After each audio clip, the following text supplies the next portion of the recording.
नमस्ते, मैं सुलता महाराणा। आप सबका स्वागत है मेरे YouTube channel SM education the educational platform पर। आज हम MST9 कहानी स्वरूप और विकास अध्याय 5 के एक प्रश्न की ओर चलते हैं। ये तो बहुत ही लंबा प्रश्न है, तो इसे मैं छोटे छोटा करके दो पार्ट में कर दी हूँ, इसे कर दी हूँ।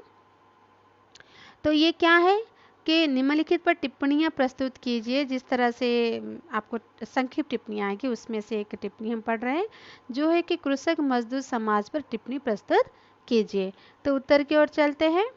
आज के दौर में समकालीन हिंदी कहानी इस दृष्टि से विशिष्ट मानी जाती है कि इसमें ग्रामीण अंचलों और नगरों में जीवन व्यतीत करने वाले संघर्ष पथ के पथिक कृषक और मजदूर वर्ग का वास्तविक और आदर्श चित्रण मिलता है।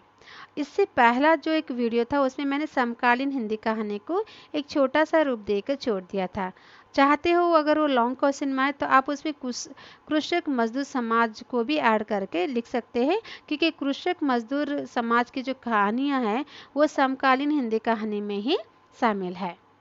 तो आज के दौर में समकालीन हिंदी कहानी इस दृष्टि से विशिष्ट मानी जाती है कि इसमें ग्रामीण अंचलों नगरों में जीवन व्यतीत करने वाले संघर्ष पथ के पथिक कृषक और मजदूर वर्ग का वास्तविक और आदर्श चित्रण मिलता है। यानी ये जो ग्रामीण अंचलों में या नगरों में जो जीवन व्यतीत करने वाले जो मजदूर है और ग्रामीण अंचलों में जो कृषक है, उनके जीवन में जो घटित होता है, ये सारा जो चित्रण है जो वास्तविक है और आदर्श चित्रण है, वो सब समकालीन कहानियों में मिलता है। खासकर 1968 के नक्सलवाड़ी में हुए संघर्ष और 1990 के बाद भारत में शुरू हुए आर्थिक उदारीकरण एवं भूमंडलीकरण के कारण किसानों एवं मजदूरों की जिंदगी पर गहरा असर पड़ा और हिंदी में विजेंद्र अनिल ने विस्फोट, विजयकांत ने बीच का समर और मरीधार, सुरेश कांटक ने एक बनिहार का आत्मनिवेदन, मधुकर सिंह ने मेरे गांव के लोग, अंजना रंजन दाग ने मुआवजा, मदन मोहन ने बच्चे बड़े हो रहे हैं, मिथिलेश्वर ने मेघना का निर्णय, संजीव ने त्रिवेणी का तुंड बना, रामेश्वर अणखी ने जोहड़ बस्ती, हृदयस ने मजदूर, मेहनूर निशा परवेज ने आतंक भरा सुख, सेरा यात्री ने अंधेरे की सैलाब, विजेंद्र भाटिया ने शहादतनामा, शिवमूर्ति तिरिया चरितर, ऋषिकेश सुलभ ने पत्थरकट, उदय प्रकाश ने टेपचू, हरि भटनागर ने घर कहाँ है, संजय ने कमरेड का कोट, बलराम ने कमरेड का सपना और प्रेमपाल शर्मा सूबेदार। ओके, तो ये सब कहानियाँ जो है उसी समय कृषक और मजदूरों को लेकर ये कहानियाँ आपको याद रखना है कि किन लेखकों ने कौन सी कहानियाँ लिखी थी। तो इसे आप लिख लीजिए, जैसे मैं अब बोल रही हूँ आप उसे लिखिए। विजेंद्र अनिल की जो कहानियाँ हैं विस्फोट है, और विजयकांत ने बीच का समर, और बीच का समर भी है और मरीधार भी है। किसका है ये? विजयकांत जी का है।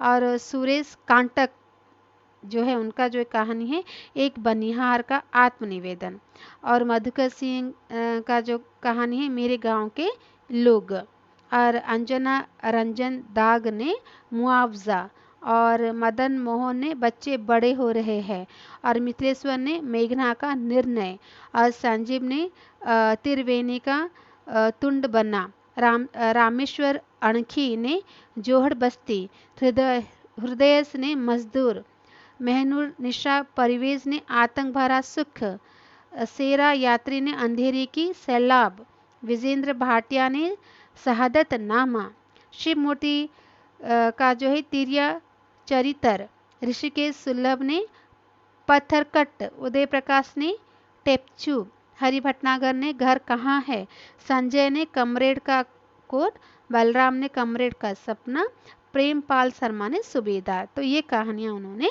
उस समय की कुछ कहानियां हैं। विक्रम जनबंधु की पहरी, अवधेश प्रीत के नृशंस आदि जैसे कहानीकारों ने हाशिए के किसानों और मजदूरों की कहानियाँ लिखी है। तो ये सब आपको लिखना है। आप पेन और कलम पकड़िए। आप वीडियो को जब सुनते हैं ना, उसे लैंडस्केप में लाइए, तब लैंडस्केप में आपको बड़ा बड़ा दिखता है उसमें।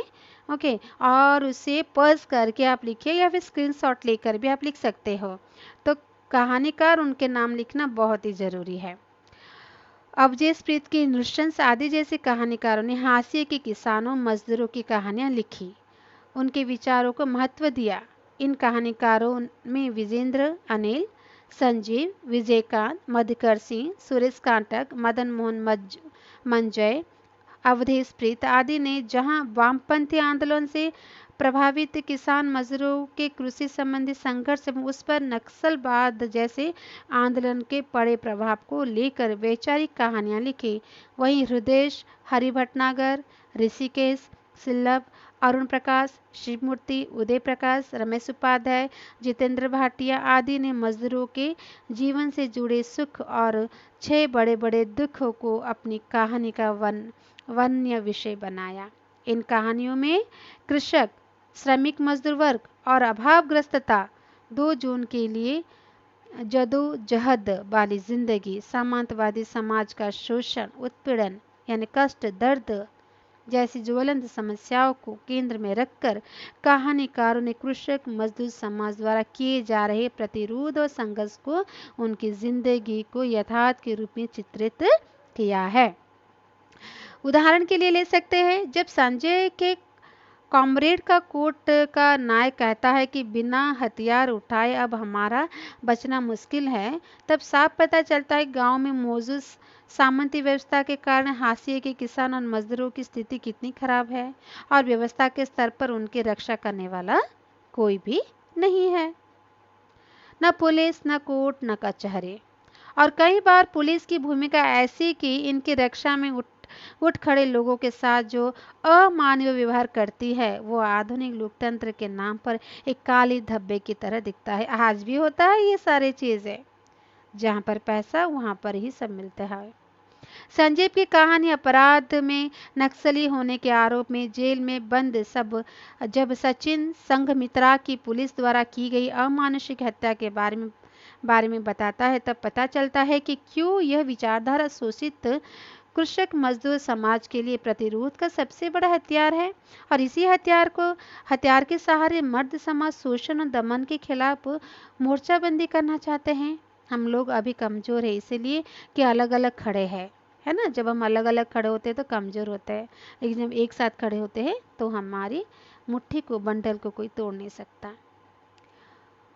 उपदेयता ताकत वाला आदमी है, इसके इशारे पर कोर्ट कचहरी, जज, बैरिस्टर और कोतवाल सब नाचते हैं।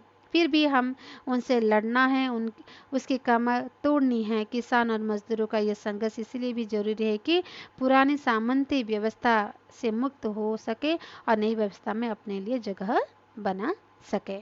तो ये थी कृषक और मजदूरों की जो उस समय समकालीन कहानियों के समय जो उनका यथार्थ जो दर्द कष्ट था, उनके साथ जो मानविकता की जाती थी, वो समकालीन कहानियों में है। तो आप तो ये सब लिख सकते हैं, लेकिन बहुत ही इम्पोर्टेंट है आपको लेखक के नाम और वो कहानियाँ याद रखनी है। बाकी चीज़ें तो आप सुन लोगे तो समझ में आ जाएगा। तो ये चीज़ को, इसी संक्षिप्त टिप्पणी को आप समकालीन हिंदी कहानियों में भी जोड़ सकते हैं। ठीक है, तो धन्यवाद इसे सुनने के लिए और देखने के लिए, पढ़ने के लिए। और मेरे चैनल को सब्सक्राइब कीजिए, अपने दोस्तों को भी शेयर कीजिए, वो भी उसका लाभ उठा सके। और लाइक कीजिए, लाइक तो कुछ भी नहीं आता है लेकिन कोई बात नहीं, आप लोग अच्छे से पढ़ के उसमें सफलता प्राप्त करो, यही मेरी उम्मीद है। नमस्ते, धन्यवाद।